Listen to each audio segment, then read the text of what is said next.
잡았을 때 잔이 차갑지 않게 이렇게 새가 겹쳐서 오지 않고.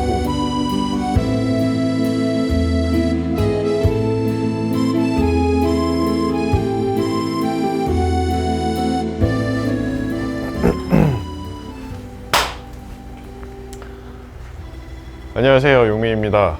다시 할게요. 안녕하세요, 용민입니다. 오늘은 오랜만에 커피 큐레이팅한 커피 잔 큐레이팅이요. 제가 잠이 부족해가지고 지금요. 오늘 화요일이거든요. 그래서 여기 커피 하우스에 지금 빵도 만들고 있고, 뒤에는 어머니가 화단에 비료를 주고 계세요. 이제 정겹죠? 이게 일상입니다. 꾸밈 없이. 그래서 오늘은 오랜만에 커피컵 큐레이팅 하는 날인데요. 보이시죠?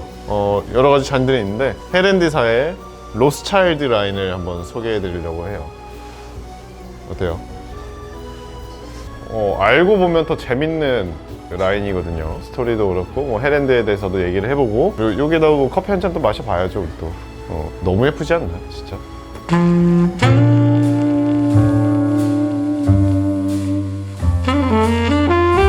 자, 그렇다면은 헤렌드에 대해서 한번 알아봐야겠죠. 헤렌드가 어떤 브랜드냐? 유럽의 수많은 그리고 유명 브랜드 중에서도 우아함과 단아함의 결정체라고 할 수가 있습니다. 진짜 근데 너무 예쁘지 않나요? 개인적으로 헤렌드 굉장히 좋아하는 편인데, 헤렌드는 사실 지명이에요. 부다페스트 서쪽에 있는 지명입니다. 유럽에 있는 도자기 브랜드들은 지명을 딴 경우가 많은데, 그 이유는 가마를 이렇게 구우려면 가마가 있어야 되잖아요. 가마를 옮기기가 쉽지 않아서 한 도시에서 시작을 하면 그 도시에서 계속 생산을 했다고 해요. 그래서 지명이 곧 브랜드 이름이 된 경우가. 아무튼 그래서 1826년에 헤렌드라는 브랜드는 처음 생기게 돼요. 그 브랜드를 창시한 사람이 누구냐면, 이름이 어려워 외국인들이. 슈팅글빈체라는 사람이 헤렌드 브랜드를 설립을 했는데요. 이분이 독일에서 기술을 배워와가지고 헤렌드에서 시작을 했다고 합니다. 헤렌드가 다른 마이센이나 이런 브랜드보다 한 100년 정도 늦었어요, 시작이. 그 이유가 합스부르크 가문에서 헝가리 쪽을 견제를 한 거죠. 그래가지고 좀 유입이 늦었다고 해요. 1844년부터는 이제 헤렌드도 고급화 전략을 사용을 합니다. 하이엔드급 명품 도자기를 만들기 위해서 노력을 많이 기울이는데, 이때 설립자가 운영을 하다가 투자한 사람이 그걸 다시 인수를 해요. 경영권을 다시 가져오게 돼서 전략을 그렇게 바꿨다고 해요. 그래서 고급화 전략을 하면서 51년, 이때가 터닝 포인트인데, 왜냐면은 런던에서 열린 만국 박람회에 참여를 했는데, 그때 중국풍 나비와 꽃 그림이 있는 도자기를 가지고 만국 박람회를 나오게 돼요. 여기서 그랑프리를 수상하게 됩니다. 근데 런던이잖아요. 그럼 어디죠? 영국이죠. 영국에서 제일 힘있는 집안이 어디예요? 여왕이죠. 영국 여왕 눈에 들어서 영국 여왕이 주문을 합니다. 뭐 귀빈들 선물을 한다든지, 아니면은 뭐 가족들 시집 장가 갈 때 뭐 집기로 쓴다든지, 아니면 본인이 사용하기도 하고요. 그래서 퀸 빅토리아 라인이 생겨요. 이때부터 이제 사실 끝났어요. 그럼요. 퀸 붙었잖아요. 퀸 웨어예요. 끝났어요. 퀸 라인 여기 있죠. 이게 퀸 빅토리아 라인이에요. 보이세요? 영롱하죠. 네, 퀸 빅토리아 라인은 지금 헤렌드에서도 가장 상위 라인이기도 해요. 그리고 가장 비싼 편이기도 하고요. 이제 마스터피스 라인을 제외하고는. 왜 비싼 줄 아세요? 색이 되게 많아요. 색이 많을수록 도자기는 비싸다고 보시면 돼요. 왜냐면은 도자기 색깔마다 굽는 온도가 다르다고 해요. 색이 발색되는 온도가 다를 거예요. 그래서 온도를 나눠가면서 구워줘야 되는 그런 기법이 사용되지 않나. 헤렌드 매장 갔을 때도 얘네 왜 비싼 거야? 그랬더니 컬러가 많잖아, 굽는데 온도가 다르다고 이렇게 얘기를 하더라고요. 또 한 가지는 특이한 건, 헤렌드는 지금까지도 무조건 핸드페인티드를 고집하고 있어요. 마이센은 아니에요? 마이센도 핸드페인티드죠. 근데 유럽 명품 도자기들 중에는 리차드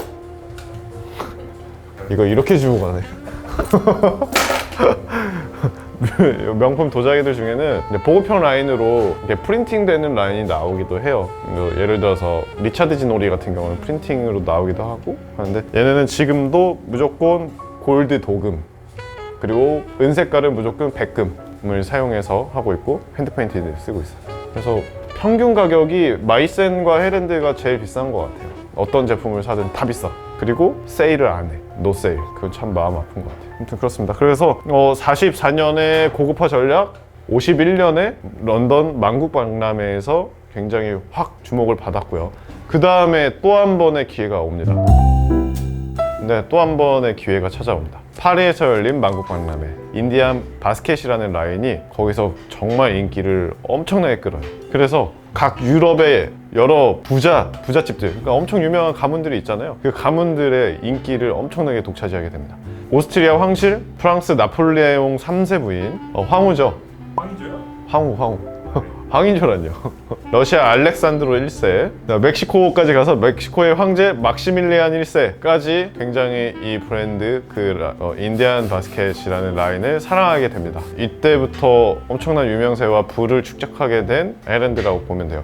근데 헤렌드라고 쉽지만은 않은 세상이었어요. 그래서 세계 1차, 2차 대전을 겪고 공산화가 되기도 하면서 엄청난 위기를 거치면서 굉장히 단단해져서 지금은 도자기 명품 브랜드에 당당하게 어깨를 나란히 하고 있죠. 이렇게 인기를 얻으면 주문이 막 들어와요. 그래서 51년도에 퀸 빅토리아에서 주문을 한 것처럼 로스차일드라는 가문에서 헤렌드에다가 주문을 하게 됩니다. 이게 바로 이제 로스차일드 라인이에요. 지금까지도 생산이 되고 있고요. 이 로스차일드 가문은 이때 당시에 굉장한 부와 힘을 가진 가문이었다고 해요.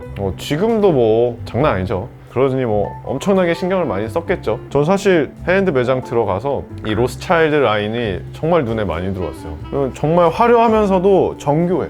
단순히 예뻐서 사왔는데 이 잔의 비하인드 스토리를 알고 나니까 더 재밌더라고요. 내 목걸이 어디 갔어?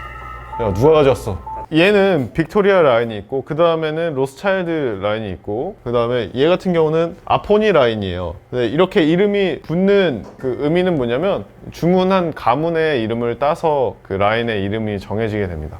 잘 아시겠죠? 다른 브랜드들도 마찬가지인 게 많아요. 지금부터는 본격적으로 로스차일드라는 이 잔에 대해서 한번 알아보도록 하겠습니다.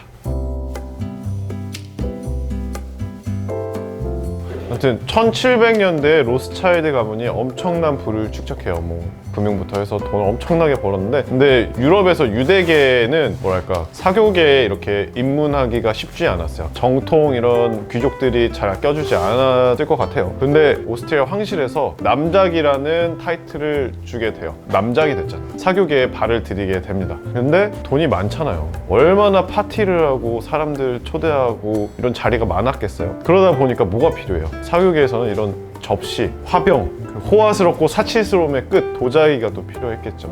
사람들하고 뭐 차도 마시고 커피도 마시고 이렇게 뭐 접시도 써야 되고 하다 보니까. 근데 또 이때 당시 헤렌드가 굉장히 급부상한 명품 도자기 라인이었어요. 그래서 헤렌드한테 주문을 하게 됩니다.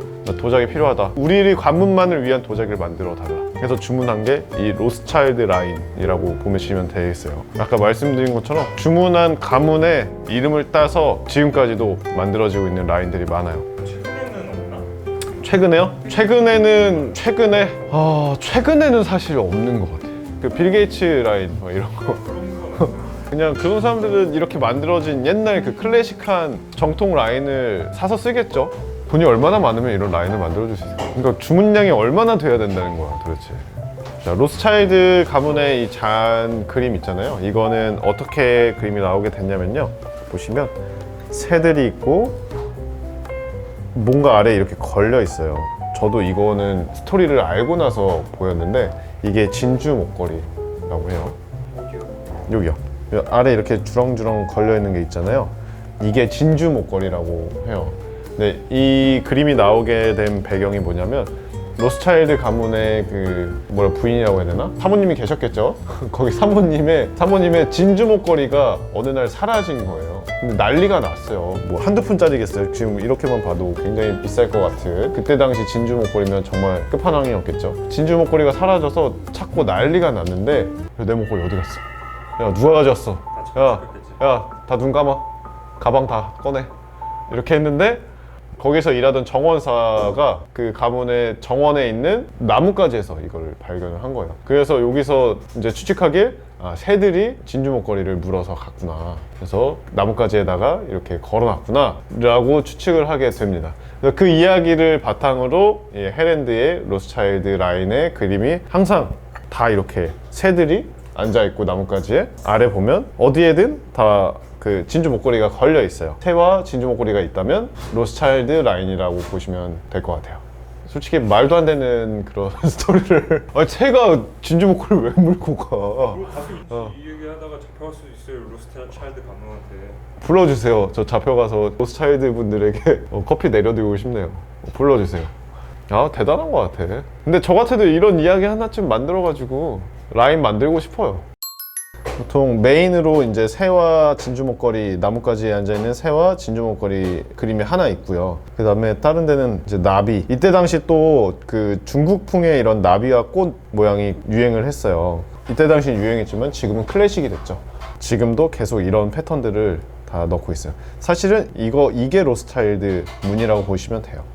나머지들은 그때 당시 함께 유행하고 있던 패턴들이 들어가 있다고 보시면 됩니다. 안에도 예쁘죠?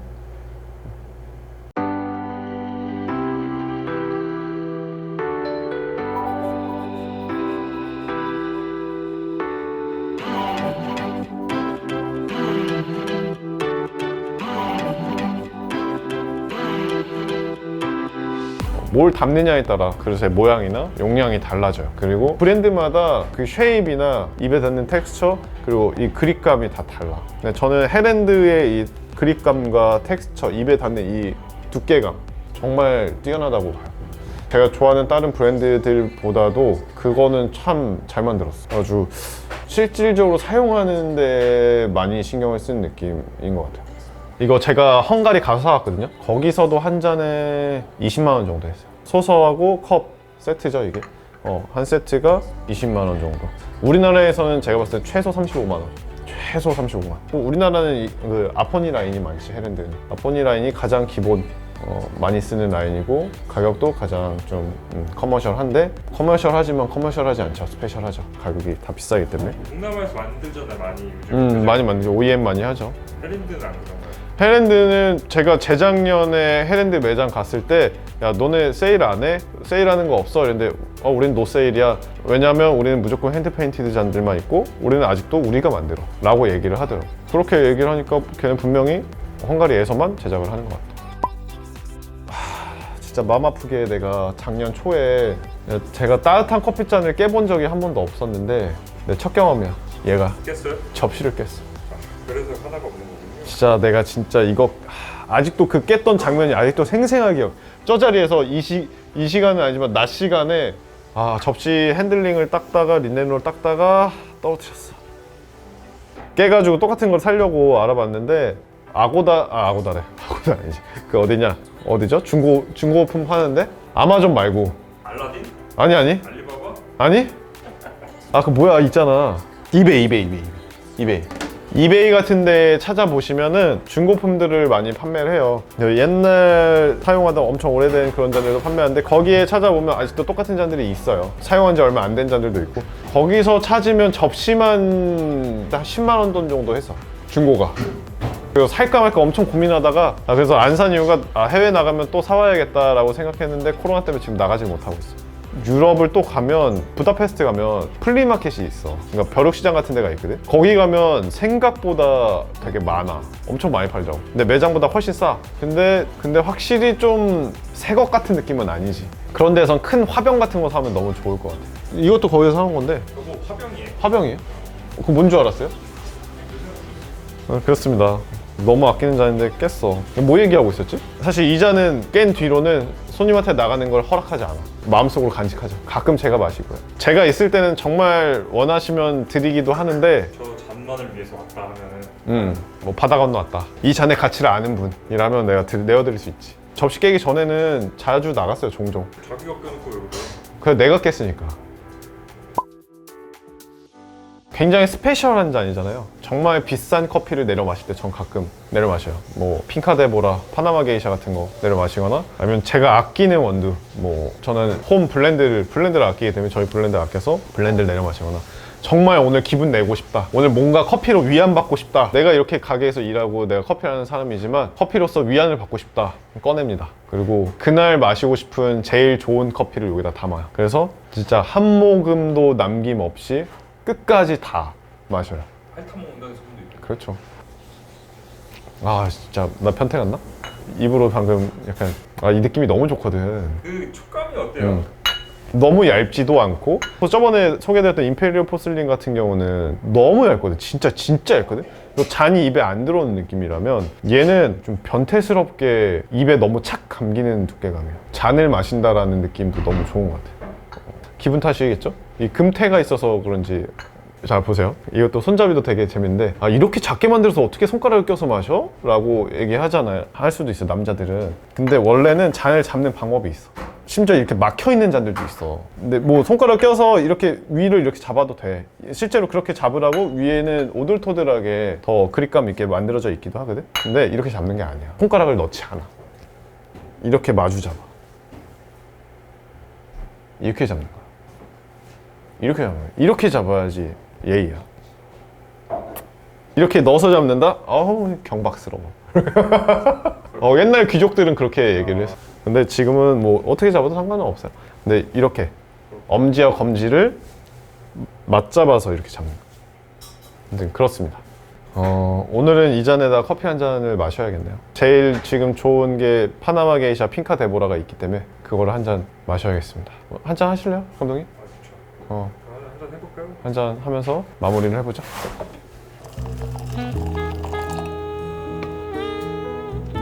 그리고 좀 라이트 로스팅일수록 좀 덜 부풀어 오르기는 해요.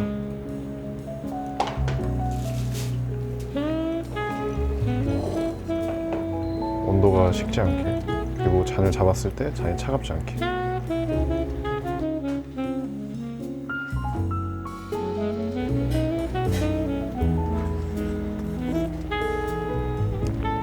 무슨 요리래? 너무 기가 막혀.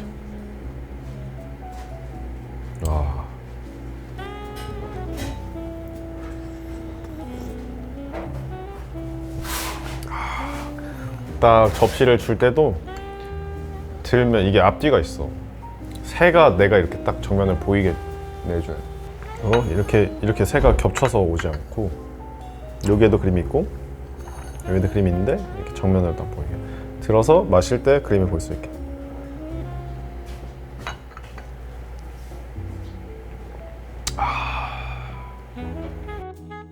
네, 지금까지 용다방의 용민이었습니다. 그리고 오늘은 도자기를 한번 살펴봤고요. 즐겁게 봐주셨다면 구독과 좋아요, 알람 설정까지 해주시는 센스. 혹시 궁금한 잔, 궁금한 브랜드의 궁금한 잔이나 라인 같은 게 있으시면 쳐주세요. 혹시 제가 사용해보지 않은 잔여도 한번 사용해보고 리뷰를 해드릴 수도 있고, 그리고 지금 댓글 이벤트 하시는 거 아시죠? 하시는 거? 댓글 이벤트 하고 있는 거 아시죠? 댓글 남겨주시면 또 저희가 드립백 한 상자를 쏴드리도록 하겠습니다. 댓글 많이 남겨주세요. 안녕, 다음에 또 봐요.